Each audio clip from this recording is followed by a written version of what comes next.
Hey everybody, Marty here alongside Daniel Krupa. Hello. We're here at Gamescom. It's very loud. We're very tired. I apologize for the shouting. But we've seen a lot of games. Yes, and we need to get so to many them. games. The Tomorrow Children.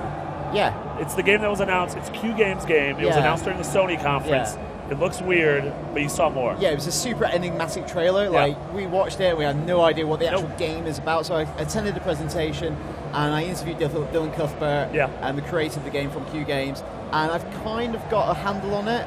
So, you ready for this? Yeah. It is basically an open-world sandbox strategy game underpinned by the philosophy of Karl Marx, which is quite a difficult game to make, I would say. Yeah. So, take it right back to the beginning. In the 1960s, a divergent timeline opens up because humanity conducts an experiment that goes horribly wrong, wipes out pretty much all of the human race. It melts all of reality pretty much. That's why the world is white. It's called the Void.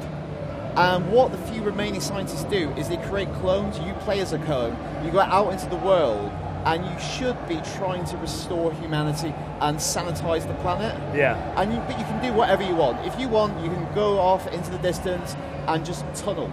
All you can do is tunnel, and you collect XP and rewards. You go back to the town. You go to the Ministry of Labor, and you get your day's wage, which you can spend on your house. You can elect a mayor. There's so many different systems that kind of interlock. You can fight off aliens if the town is under siege, or you can stay out off in the distance and not come back to help. It's entirely your choice on what you do in the game. The sense of freedom, it just seems incredible. And there's so many systems. Like, if you start collecting humanity now, you'll find fossilized humanity out in the wasteland in the form of little Russian dolls. You take them back, you will increase the number of humanity. Not in a Dark Souls way.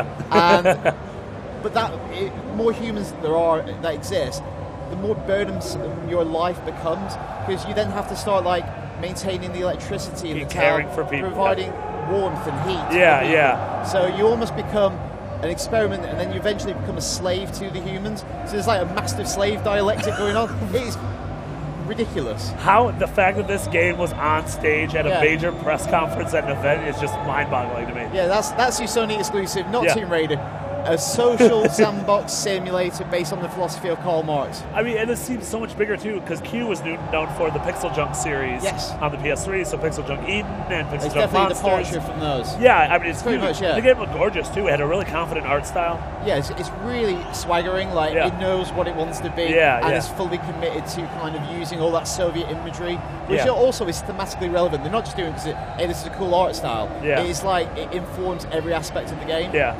It seems absolutely insane. Yeah. Did they give any hint of a release window, date, price? I mean, I'm assuming it's digital, right? I assume it's digital. They didn't say. It's also a game that's going to exist as almost as a service. Sure. They're going to add stuff over time. Sure. There's going to be a lot of, even though you play as a clone, there's going to be a lot of character customization. They wouldn't be drawn on whether that's pay for stuff, but maybe that's something you could infer. But yeah, it's a lot of. It's going to be around for a while. Do you think there'll be a prequel called The Yesterday Children? I can only hope, Marty. For everything else, The Tomorrow Children, video games, wacky things, and most importantly, Gamescom, you're already in the right place, IGN.